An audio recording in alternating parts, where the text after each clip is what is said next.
स्वागत है आपका फिर से एक स्टैटिक जीके के रैपिड रिवीजन सेशन में। आज हम लोग स्टैटिक जीके का लेक्चर नंबर 6 को रिवाइज करने वाले हैं। ठीक है, टोटल स्टैटिक जीके में 46 लेक्चर हुआ है, उसमें से आज हम लोग स्टैटिक जीके का लेक्चर नंबर 6 को रिवीजन करने वाले हैं, जिसमें कि हम लोग यूनेस्को विश्व धरोहर का पार्ट 2 करने वाले हैं।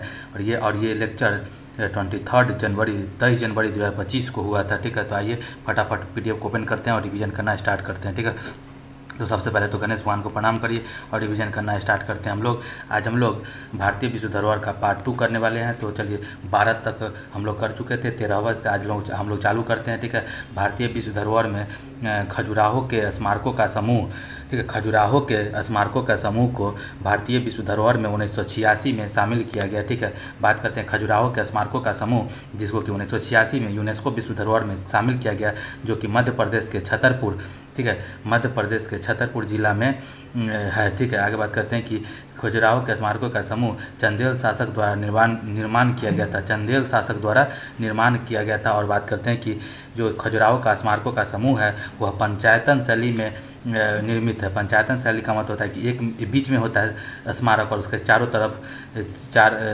स्मारक होते हैं। ठीक है, बात करते हैं कि कंदरिया महादेव मंदिर, ठीक है, जो खजुराहो का स्मारकों का समूह है उसमें कौन कौन सा मंदिर आता है, तो इसमें कंदरिया महादेव मंदिर आते हैं और विष्णु का चतुर्भुज मंदिर आता है। ठीक है, कंदरिया महादेव मंदिर और विष्णु का चतुर्भुज मंदिर होता है। ठीक है, आगे बात करते हैं कि भारतीय विश्व धरोहर में 14वां नंबर का जो विश्व धरोहर वो है सुंदरवन राष्ट्रीय उद्यान।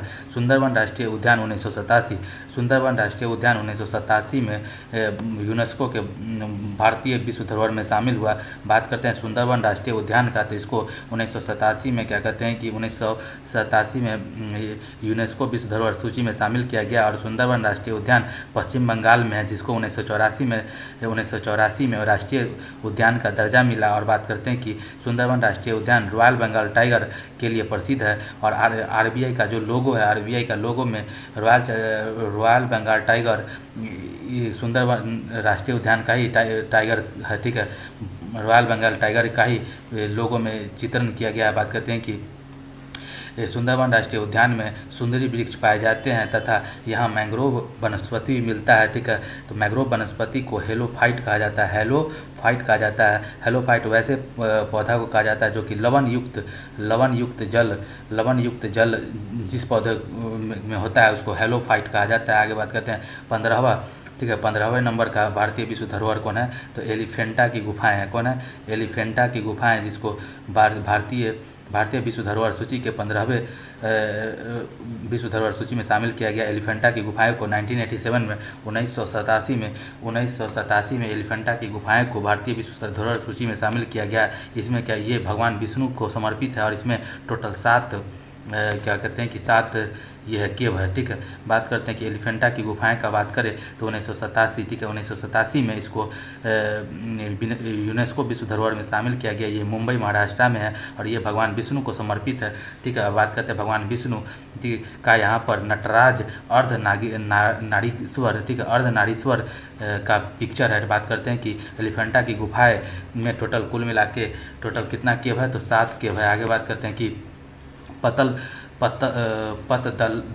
ठीक है, पतदक्कल के स्मारकों का समूह, ठीक है, पतदक्कल के स्मारकों का समूह का बात करें तो 1987, ठीक है, 1987 में भारतीय विश्व धरोहर 1987 में पतदक्कल के स्मारकों के समूह को भारतीय विश्व धरोहर सूची में शामिल किया गया है। यहाँ पे जो पिक्चर दिख रहा है वो पतदक्कल के स्मारकों का समूह का है। ठीक है, आगे बात करते हैं कि पतदक्कल स्मारकों के समूह को 1987 में यूनेस्को विश्व धरोहर सूची में शामिल किया गया, जो कि कर्नाटक में स्थित है। इसको चालुक्य वंश ने स्टार्ट किया था। और बात करते हैं कि ये मालप्रभा नदी के किनारे है। और बात करते हैं कि ये एक फेमस टेम्पल है, ये जो एक बहुत फेमस टेम्पल है, क्योंकि ये विरूपाक्ष, ये जो पतदक्कल स्मारकों का समूह में एक फेमस टेम्पल है जिसका नाम है विरूपाक्ष मंदिर। कौन सा, विरूपाक्ष मंदिर। ठीक है, पतदक्कल स्मारकों के समूह में ही है। बात करते हैं कि इसमें कृष्णा नदी का कौन कौन सा सहायक नदी है, तो कृष्णा नदी का सहायक नदी का नाम है मालप्रभा, घाटप्रभा और तुंगभद्रा।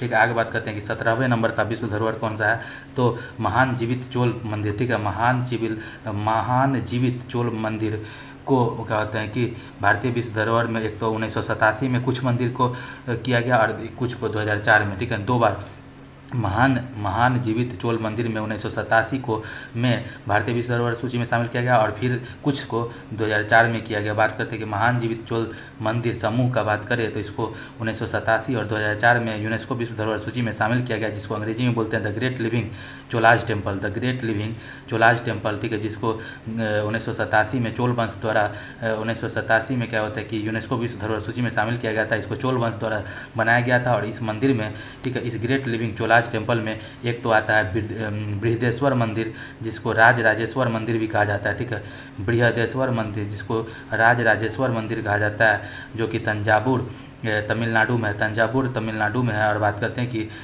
राजराज प्रथम, ठीक है, राजराज प्रथम इसके शासक थे, ठीक है, राजराज प्रथम द्वारा क्या कहते हैं कि बृहदेश्वर मंदिर जो कि राजेश्वर मंदिर है, ठीक है, राजराजेश्वर मंदिर या फिर बृहदेश्वर मंदिर जो कि तंजावुर तमिलनाडु में है, ठीक है, इसको राजराज प्रथम शासक द्वारा बनवाया गया था। और बात करते हैं कि 2004 में इसी मंदिर समूह में एतातेश्वर मंदिर को शामिल किया गया, ठीक है, 2004 में इसी मंदिर समूह में एरातेश्वर मंदिर को शामिल किया गया था। देखिए 2004 में किसको शामिल किया गया था? एरातेश्वर मंदिर को। इससे पहले किसको 1987 में किसको किया गया था? तो बृहदेश्वर मंदिर, जिसको राजराजेश्वर मंदिर कहा जाता है, ठीक है।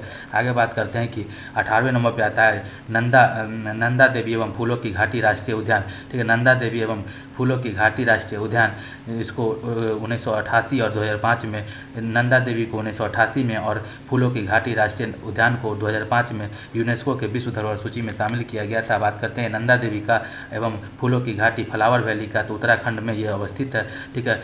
और बात करते हैं नंदा देवी नेशनल पार्क को 1988 में यूनेस्को के विश्व धरोहर सूची में शामिल किया गया और फूलों की घाटी को 2005 में विश्व धरोहर सूची में शामिल किया गया। बात करते हैं सिलिकॉन वैली किसको कहा जाता है? बंगलुरु को कहा जाता है। और साइलेंट वैली किसको कहा जाता है? तो केरला को कहा जाता है। सिलिकॉन वैली किसको कहा जाता है? बंगलुरु को कहा जाता है। और साइलेंट वैली केरला को कहा जाता है। बात करते हैं कि सांची का बौद्ध स्तूप, ठीक है, सांची के बौद्ध स्तूप को 1989 में सांची के बौद्ध स्तूप को यूनेस्को के विश्व धरोहर सूची में शामिल किया गया। और बात करते हैं कि सांची के स्तूप का बात करें तो सांची का स्तूप को 1989 में क्या होता है कि यूनेस्को विश्व धरोहर सूची में शामिल किया गया। ये क्या कहते हैं कि ये रायसेन मध्य प्रदेश में है, ठीक है, मध्य प्रदेश के रायसेन जिला में सांची का स्तूप है। बात करते हैं कि इसको सम्राट अशोक ने बनवाया था और 200 रुपये के नोट पर सांची के स्तूप का ही पिक्चर है। बात करते हैं कि सांची के स्तूप का, तो एक तो इसमें क्या होता है कि एक जो गोल अर्ध चंद्राकार आकृति होता है, ठीक है, उस पर नीचे बेस होता है, उसके ऊपर से अर्ध चंद्राकार क्या होते हैं कि अंडाकार आकृति होता है, उसके चारों तरफ एक प्रदक्षिणा पथ होता है, ठीक है, और सबसे ऊपर में एक हर्मिका होता है जो कि स्तूप का सबसे पवित्र स्थान होता है। और बात करते हैं जहाँ पे भगवान बुद्ध का अवशेष को रखा जाता है हर्मिका पे, ठीक है, और उसके ऊपर में छत्र होता है, ठीक है, उसके ऊपर में क्या होता है? तो छत्र होता है, ठीक है। आगे बात करते हैं कि 20 नंबर में बात करें तो हुमायूं का मकबरा को भारतीय विश्व धरोहर सूची में 1993 में शामिल किया गया।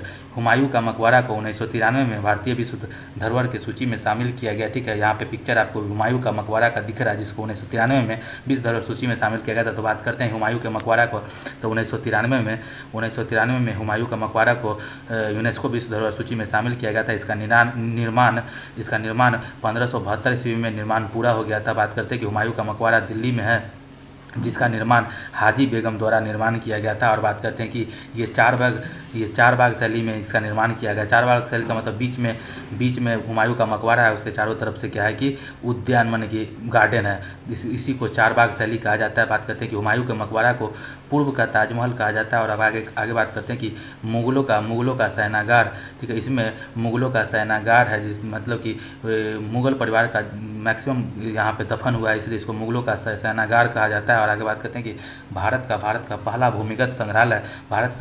पहला भूमिगत संग्रहालय अंडरग्राउंड म्यूजियम हुमायूं का मकबरा में ही है, ठीक है। आगे बात करते हैं कि कुतुब मीनार को 1993 में यूनेस्को विश्व धरोहर सूची में शामिल किया गया। और बात करते हैं कि इसका लंबाई ऊंचाई मतलब कि 72 मीटर है। बात करते हैं इसको कुतुबुद्दीन ऐबक और बात करते हैं कि और बात करते हैं कि FST बने हो गया फिरोज शाह तुगलक ने मिलकर बनवाया। इसको 5 मंजिला है, ठीक है। ठीक है। आगे बात करते हैं कुतुब मीनार का बात करें तो इसको 1993 में यूनेस्को विश्व धरोहर सूची में शामिल किया गया। ये दिल्ली में है। ये कुतुब मीनार 5 मंजिला है और इसका हाइट 72.5 मीटर है। और बात करते हैं कि इसके आधार में कौन है, कुतुब उल इस्लाम मस्जिद है। ठीक है, कुतुब मीनार के आधार में कुतुब उल इस्लाम मस्जिद है। और बात करते हैं कि इसका निर्माण शुरू कौन करवाया था, तो कुतुबुद्दीन ऐबक करवाया था। और पूर्ण करवाया था इल्तुतमिश ने। और बात करते हैं कि चौथे और पाँचवें मंजिल का निर्माण फिरोज शाह तुगलक ने करवाया था। ठीक है, फिरोज शाह तुगलक ने करवाया था। आगे बात करते हैं कि पर्वतीय रेलवे का बात करें 22 नंबर में पर्वतीय रेलवे का बात करें तो 3 पर्वतीय रेलवे को यूनेस्को विश्व धरोहर सूची में शामिल किया गया है। तो एक तो है दार्जिलिंग का हिमालयन रेलवे। ठीक है, दार्जिलिंग का हिमालयन रेलवे को क्या होता है पर्वतीय रेलवे के में शामिल किया गया था। दार्जिलिंग का हिमालय रेलवे पश्चिम बंगाल में है। ठीक है, ये सिल्लीगुड़ी से लेकर दार्जिलिंग तक है। बात करते हैं कि इसको 1999 में यूनेस्को के विश्व धरोहर सूची में शामिल किया गया था। और यहाँ का टॉय ट्रेन बहुत ही फेमस है। और बात करते हैं कि नीलगिरी, ठीक है, नीलगिरी माउंटेन रेलवे को 2005 में यूनेस्को विश्व धरोहर सूची में शामिल किया गया। ये तमिलनाडु में है। आगे बात करते हैं तीसरा है कालका शिमला रेलवे, जिसको 2008 में यूनेस्को विश्व धरोहर सूची में शामिल किया गया था। और बात करते हैं कि यह हिमाचल प्रदेश में कहाँ है, हिमाचल प्रदेश में। आगे बात करते हैं कि 22वें नंबर का बात करें तो देखिए यहाँ पर पिक्चर दिख रहा है भारत का पर्वतीय रेलवे को। एक तो 1990 हो गया, 1999 हो गया, एक 2005 हो गया, एक 2008 हो गया। बात करते हैं कि दार्जिलिंग, ठीक है, दार्जिलिंग का हिमालयन रेलवे जो कि 1999 में इसको क्या होता है यूनेस्को विश्व धरोहर सूची में शामिल किया गया। एक है नीलगिरी पर्वत रेलवे जिसको 2005 में यूनेस्को विश्व धरोहर सूची में शामिल किया गया। एक है कालका शिमला रेलवे जिसको 2008 में यूनेस्को विश्व धरोहर सूची में शामिल किया गया। और एक है अगला है महाबोधि मंदिर परिसर जिसको 2002 में भारतीय विश्व धरोहर सूची में शामिल किया गया। यहाँ पे पिक्चर महाबोधि मंदिर परिसर का है। ठीक है, आगे बात करते हैं कि महाबोधि मंदिर परिसर 2002 में यूनेस्को विश्व धरोहर सूची में शामिल किया गया जो कि बिहार में स्थित है। बात करते हैं कि महाबोधि मंदिर परिसर भगवान बुद्ध को यहाँ पे ज्ञान प्राप्ति हुआ था बोधि वृक्ष के नीचे। और ये फाल्गु नदी और या फिर कहिए निरंजना नदी के किनारे है। बात करते हैं कि महावीर स्वामी का बात करें तो महावीर स्वामी को कैवल्य ऋजुपालिका नदी के किनारे मिला था। और बुद्ध भगवान को फाल्गु नदी या फिर निरंजना नदी के किनारे मिला था। आगे बात करते हैं कि भीमबेटका पाषाण आश्रय, ठीक है, 24वां नंबर में है भीमबेटका पाषाण आश्रय जिसको 2003 में भारतीय विश्व धरोहर सूची में शामिल किया गया था। ठीक है, भीमबेटका पाषाण आश्रय, ठीक है, 2003 में इसको शामिल किया गया था। बात करते हैं भीमबेटका पाषाण आश्रय जिसको 2003 में यूनेस्को के विश्व धरोहर सूची में शामिल किया गया था। और बात करते हैं भीमबेटका पाषाण आश्रय मध्य प्रदेश रायसेन में है। और बात करते हैं इसका अर्थ होता है कि भीम के बैठने की जगह को भीमबेटका कहा जाता है। और बात करते हैं कि यह प्राग ऐतिहासिक कालीन स्थल है। ठीक है, प्री हिस्टोरिकल स्टेज का ये स्थल है। बात करते हैं कि इसका खोज 1958 में पंडित विष्णु श्रीधर ने किया। और बात करें कि प्राग ऐतिहासिक का बात करें तो प्राग ऐतिहासिक काल में क्या होता है कि जो वैसे पाषाण काल का जो भाग होता है प्राग ऐतिहासिक काल, इसमें लिखित साक्ष्य तो हैं लेकिन लिखित साक्ष्य नहीं है। एक आधे ऐतिहासिक काल होता है जिसको बोला जाता है प्रो हिस्टोरिकल। ठीक है, इसमें लिखित साक्ष्य है लेकिन समझा नहीं गया। एक ऐतिहासिक काल होता है जिसमें लिखा भी गया और समझा भी गया। ठीक है, आगे बात करते हैं कि अगला है चंपानेर पावागढ़ पुरातत्व उद्यान। ठीक है, चंपानेर पावागढ़ पुरातत्व उद्यान। ठीक है, चंपानेर पावागढ़ पुरातत्व उद्यान जिसको 2004 में भारतीय विश्व धरोहर सूची में शामिल किया गया। और बात करते हैं कि चंपानेर पावागढ़ पुरातत्व उद्यान, ठीक है, जिसको बोला जाता है चंपानेर आर्कोलॉजिकल पार्क, ये गुजरात में है। और बात करते हैं गुजरात के पंचमहल जिले में है जिसको 2004 में यूनेस्को के विश्व धरोहर सूची में शामिल किया गया। आगे बात करते हैं चंपानेर पावागढ़ पुरातात्विक उद्यान को 2004 में यूनेस्को में शामिल किया गया। इसका निर्माण कराने वाले सुल्तान महमूद बेगरा थे। कौन थे? सुल्तान महमूद बेगरा थे। और बात करते हैं कि लाल पीले रंग की चट्टान, इसका निर्माण चंपानेर पावागढ़ पुरातात्विक उद्यान का निर्माण लाल पीले रंग की चट्टान से की गई है। बात करते हैं कि 26वें नंबर पे आता है छत्रपति शिवाजी टर्मिनल। ठीक है, छत्रपति शिवाजी टर्मिनल, ठीक है, जिसको विक्टोरिया टर्मिनल भी कहा जाता है। इसको 2004 में भारतीय विश्व धरोहर सूची में शामिल किया है। यहाँ पे पिक्चर विक्टोरिया टर्मिनल का है। आगे बात करते हैं कि छत्रपति शिवाजी टर्मिनल जिसको 2004 में यूनेस्को विश्व धरोहर सूची में शामिल किया गया, इसको विक्टोरिया टर्मिनल भी कहा जाता है। ये मुंबई रेलवे स्टेशन इसी पे है। ठीक है, बात करते हैं कि इसको इटालियन वास्तुकार ने 1887 में जैसे 1887 में इटालियन वास्तुकार ने निर्माण कराया। आगे बात करते हैं लाल किला का। बात करें तो लाल किला को 2007 में भारतीय विश्व धरोहर सूची में शामिल किया गया। रेड फोर्ट का बात करें, लाल किला का बात करें तो 2007 में इसको विश्व धरोहर सूची में शामिल किया गया। ये दिल्ली में है और इसका वास्तुकार उस्ताद हमीद अहमद जी हैं। और बात करते हैं 15 अगस्त को प्रधानमंत्री यहीं पर स्पीच देते हैं। और रेड फोर्ट यमुना नदी के दाएँ तट पर है, यमुना नदी के दाहिने तट पर है। ठीक है, आगे बात करते हैं कि जंतर मंतर जो कि जयपुर में है, उसको 2010 में भारतीय विश्व धरोहर सूची में शामिल किया गया। तो बात करते हैं जंतर मंतर का, तो जंतर मंतर को 2010 के यूनेस्को विश्व धरोहर सूची में शामिल किया गया, जो कि जयपुर में है। इसका निर्माण सवाई जयसिंह द्वितीय ने करवाया था। और बात करते हैं यहाँ पे सम्राट यंत्र है, जिसको सौर घड़ी कहा जाता है। सम्राट यंत्र में कोई क्या है, सौर घड़ी है। और राम यंत्र में राम यंत्र से, ठीक है, सम्राट यंत्र एक सौर घड़ी है और राम यंत्र एक ऊंचाई है, ठीक है, ऊंचाई को नापने के लिए। ठीक है, आगे बात करते हैं कि वैधशाला। बात करते हैं कि ये जो जंतर मंतर है ना, ये एक वैधशाला होता है, जो कि 5 जगह पे है। एक जयपुर में है, एक दिल्ली में है, एक उज्जैन में, एक बनारस में, एक मथुरा में। बात करते हैं वैदिक घड़ी का। बात करें तो वैदिक घड़ी उज्जैन में है। वैदिक घड़ी कहाँ है, तो उज्जैन में है। अगला बात करते हैं पश्चिमी घाट का। बात करें तो पश्चिमी घाट को 2012 में भारत के विश्व धरोहर सूची में शामिल किया गया। ठीक है, और बात करते हैं पश्चिमी घाट का, तो देखिए पश्चिमी घाट गुजरात से शुरू होकर तमिलनाडु तक होता है। तो गुजरात, महाराष्ट्र, गोवा, कर्नाटक, केरल और तमिलनाडु के तट को पश्चिमी घाट कहा जाता है। और बात करते हैं कि सह्याद्री, ठीक है, इसका पश्चिमी घाट का दूसरा नाम सह्याद्री भी है, जिसको 2012 में यूनेस्को के विश्व धरोहर सूची में शामिल किया गया। और सर्वाधिक जैव विविधता वाला स्थान पश्चिमी घाट ही है और हॉट स्पॉट है, एक तरह का जैविक तप्त स्थल का। और बात करते हैं कि इसके संरक्षण के लिए एक समिति का निर्माण किया गया था, जिसका नाम है माधव गौडगिल समिति। ठीक है, माधव गौडगिल समिति का संबंध पश्चिमी घाट के संरक्षण से है। ठीक है, ये यूपीएससी भी सवाल पूछ चुका है। इसके साथ हमारा आज का रिवीजन सेशन समाप्त होता है। मिलते हैं फिर किसी नए रिवीजन सेशन में, तब तक के लिए बाय।